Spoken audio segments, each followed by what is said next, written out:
بس اظن كفايه بقى نفس الدخله ونفس المزيكا ونفس الطريقه ونفس المواضيع وكل حاجه بتتكرر بقى لها اكتر من 10 سنين. من حق المستمع يسمع انواع جديده ويشوف اشكال جديده. سؤالك الاول اسال تحت الارض اللي يتكون تاريخ يتدون مفهوش غير تعظيم في الرجل الاول. اصوات بتنوح بتصرخ تجاه الوكاله بتتحول والحقيقه مكتوم صوتها سلط ضوءك على نجمك صور. شهره الفن بتتحدد بايدين المرتزقه المندفعه بافكار مسمومه عرض الجلد النجمه المنتظره. الشهره مش بالموهبه ولا ابداع ولا حتى ظهور بكاريزما الواسطه سهمها نافذه في مجال فيه الفساد برخصه. عاوزه تتشهري وتنبهري باضواء تخطف النظر عليكي بس تضحي وتكشفي المستور كله اللي ما بين رجليك. شباب عيونها بتتخطف وفلوس تحت تتصرف معليكي ومنتج سيكيميكي وحفله خاصه الراجل خليجي وانت مالكش مكان على الشاشه. البر مش ناقصه ازازه اصل التوريث في بلدنا عاده وده يبقى ابن الاستاذه. حتى الفن بيتورث والام المثاليه رقاصه برد على الفرازه لو فن نضيف للرحمه في راس رصاصه. حرب الشاشات اعلام اصلا لشهره اغبياء مشي البلاط راس النظام قسم المهمات. اسم العائلات يحكم الميديا عصابه اعلانات مش مسموح لك توصل غير ومعاك علاقات قدم ولاء. وسخوا سمعتنا صوروا المصريه سبب للفتنه اكتم اصواتنا لو فكرنا ننتقد حكومتي مش شاشتنا. دي شاشه للسياسه الطبعه الحاكمه والشعب الفريسه والاعلام مجرد خط في الشبكه. العيب في الشاشه ولا اللي بيشاهدها عرض وطلب بتخفي الطرب يظهر مكانه عرض ورقص فنان انكره تكسب اللقب طول ما انت غريب عن عاده العرب اسفه يتعرض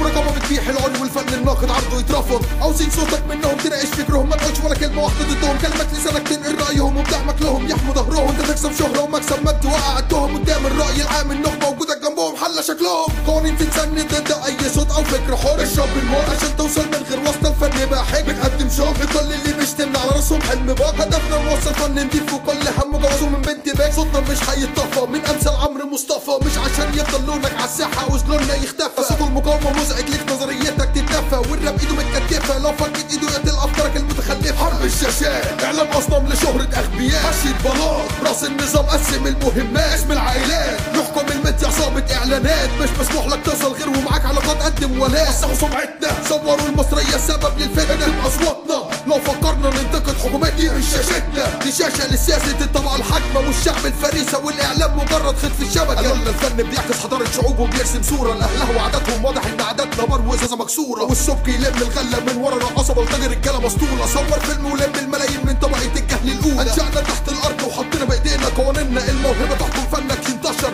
وده عهد بينا مش حكم على العضلات ولا شاب راسم تاتو حنه ولا امثال هيفاء وحصان نجلاء الحكم بس الموهبتنا. كتير ابتدى تحت الارض وفنه نجم لمع. لا استنى لحظه ده مش فن دي علاقاته بشهرته يتخدع. بعد ما كانوا بينا ينطق صوتنا قرش وخلاه يرتجع. باع القضيه وبص القرش ده حلقه عن حس بالشبع. محن البنات هاجن شباب ده المقياس الاول. عدد مشاهده بيزيد واعلانات تدفع والفلوس تتحول. احمد موسى نافق بكر موافق واغلبيه شعب رافض. تحت الارض هيفضل فن ناقد فن راح. حرب الشاشات اعلام اصلا لشهره اغبياء مشي البلاط راس النظام قسم المهمات. اسم العائلات يحكم الميديا عصابه اعلانات مش مسموح لك توصل غير ومعاك علاقات قدم ولاء. وسخوا سمعتنا صوروا المصريه سبب للفتنه اكتم اصواتنا لو فكرنا ننتقد حكومتي مش شاشتنا. دي شاشه للسياسه الطبقه الحاكمه والشعب الفريسه والاعلام مجرد خط في الشبكه.